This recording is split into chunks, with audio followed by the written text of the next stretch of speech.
কি করে সম্ভব? অসম্ভব। এমন কথা কেউ কোনোদিন শুনেছে? কি মূর্তি মাকার কি করি কি যে করি এখন? কিন্তু আচ্ছা ভাষাতে পড়া গেল দেখছি। এমন যে কিছু হয় তা তো বাপের জন্য শুনিনি। হ্যাঁ সুপ্রভাত মহারাজ। এরই ব্যাপার কি? কারোর দেখছি খাড় কাত, কারোর আবার গালে হাত। দেখ বজ্রপাত বজ্রপাত বিনা মেঘে বজ্রপাত। নরমে গরমে মনে হচ্ছে মেজাজ একেবারে সব সপ্তমে। গোপাল তোমার কি সবটাই ফাজলামি? হ্যাঁ একে মহারাজের একেবারে শিরে সংক্রান্তি ঝপ করে যে কোনো দিন মুন্ডুটা চলে যেতে পারে। বলেন কি? বকবকটা কম করে যদি কিছু উপায় থাকে চটপট বলো দেখি। আরে কি মুশকিল, সমস্যাটা না শুনলে সমাধানটা করি কি করে? সত্যি গোপাল, সবই যদি আমি তোমায় বলে দিই তাহলে উপায়টাও তো আমি বার করতে পারি। তোমার কি দরকার বলো তো তখন? কোনো দরকার নেই অপদার্থ। বোঝো ঠেলা, কোথায় অস্ত্র কোথায় ফোঁড়া, না এদের কাছ থেকে কিচ্ছু জানা যাবে না। আমি বরং কার কাছে যাই, কার কাছে যাই? বিজ্ঞানীকে গিয়ে জিজ্ঞাসা করি ব্যাপারটা কি। এবার বলুন দেখি বিজ্ঞানী, কি খিচুড়ি পাকিয়েছে ওই মহারাজ আর মন্ত্রী দুজনে মিলে? না না, খিচুড়ি বানাবে কেন? আকাশে কালো মেঘ নেই, সারাদিনে এক ফোঁটা বৃষ্টি নেই। এখন খিচুড়ি খেলে পেট গরম হয়ে যাবে। এই রে কেলো করেছে। বলছি হয়েছেটা কি?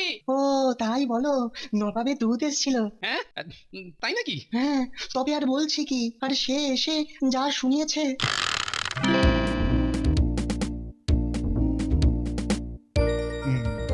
লাজবাব, তুফা তুফা, যেমন খুশবু তেমনি স্বাদ।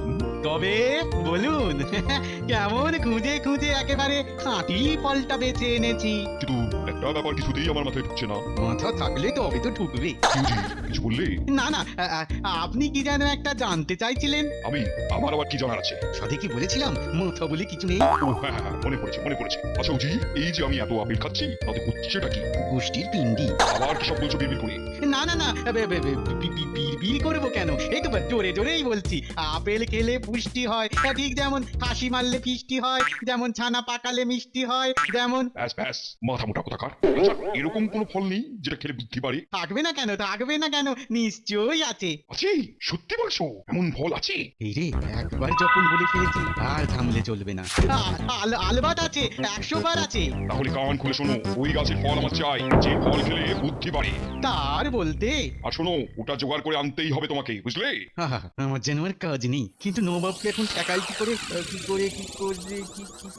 আরে আরে, তাই তো, কৃষ্ণচন্দ্র থাকতে আমি কেন? দায়িত্বটা কৃষ্ণচন্দ্রের ওপরে চাপিয়ে দিলে ঝড়টা কৃষ্ণচন্দ্রের ওপর দিয়েই যাবে। অত ভাবাভাবি কি আছে? না না না না না না না, আমি ভাবছিলাম কাকে পাঠাবো, মানে